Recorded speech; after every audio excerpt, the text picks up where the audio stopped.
তো আজকের টপিক হলো হিট অ্যালার্ট। তো আমাদের আইএমডি এর হিট অ্যালার্ট এসে গেছে। এখন হিট স্ট্রোক থেকে বাঁচতে হবে। তো আইএমডি হলো ইন্ডিয়ার মেটিওরোলজিক্যাল ডিপার্টমেন্ট, যার মধ্যে ক্লাইমেট চেঞ্জ, হিট স্ট্রোক, তারপর ঠান্ডা কীরকম হলো ওইসব নিয়ে তারা ডিসকাশন করে, রিসার্চ করে।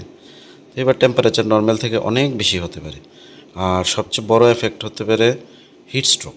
তো যদি টাইমে ট্রিটমেন্ট না পান তাহলে অর্গান ড্যামেজও হতে পারে। বিভিন্ন রকম অর্গান থাকে যেগুলা খুব সেন্সিটিভ থাকে, ওইগুলো নষ্ট হতে পারে। তো এবার ওয়ার্ল্ডের সবচেয়ে গরম সিটিগুলো যদি দেখি, প্রথম 20টার মধ্যে 19টি আছে ইন্ডিয়াতে। তো আমাদের এবার একটু বেশি অ্যালার্ট থাকতে হবে।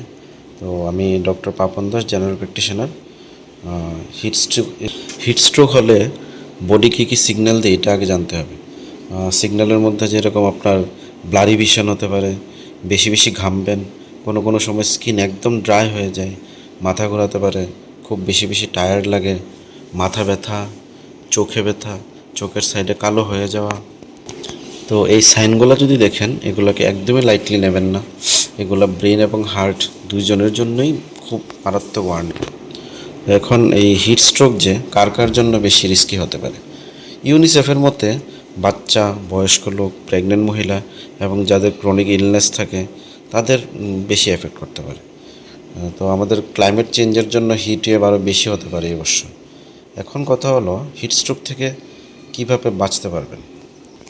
প্রথম হলো আপনার হাইড্রেশন ঠিক করতে হবে। হাইড্রেশন কথাটার অর্থ হলো বডিতে পর্যাপ্ত পরিমাণ জল থাকা, বিভিন্ন রকম সল্ট লাগে আমাদের শরীরে, ওইগুলো যাতে ঠিক থাকে। তো এদিকে একটু নজর দিতে হবে। তো এর জন্য আমরা কি করতে পারি, যেমন রোজ 7 থেকে 8 গ্লাস জল খেতে হবে। আর এর মধ্যে আপনি ওআরএস মিক্স করতে পারেন, বা বিভিন্ন রকম ইলেকট্রোলাইটস বাজারে পাওয়া যায়, ওইগুলো মিক্স করতে পারেন। আর সেকেন্ড হলো avoid heavy oily food. Heavy oily ফুডের মধ্যে যেরকম থাকে জাঙ্ক ফুড, রোড সাইডে যেগুলো থাকে, বা আমরা ঘরের মধ্যে অনেক কিছুই খাই যেগুলো হেভি অয়েলি ফুড থাকে, ওইগুলোকে একটু অ্যাভয়েড করতে হবে যতদিন গরম বেশি থাকে। তো এর সাথে আমরা স্যালাড নিতে পারি ডেইলি, ফ্রেশ ফ্রুট খেতে পারি, ভেজিটেবল নিতে পারি। আর থার্ড পয়েন্ট হলো আমাদের বেশি টাইম ধরে সূর্যের নিচে থাকা যাবে না। ঘরের মাঝখানে থাকুন বা কোনো গাছের নিচে থাকুন, কোনো কাজ করতে হচ্ছে গাছের নিচে কাজটা করুন, তাহলে অনেকটা বাঁচা যাবে। আর যদি কেউ বেশি এফেক্টেড হয় তাহলে সঙ্গে সঙ্গে ওনাকে হসপিটাল নিয়ে যেতে পারেন।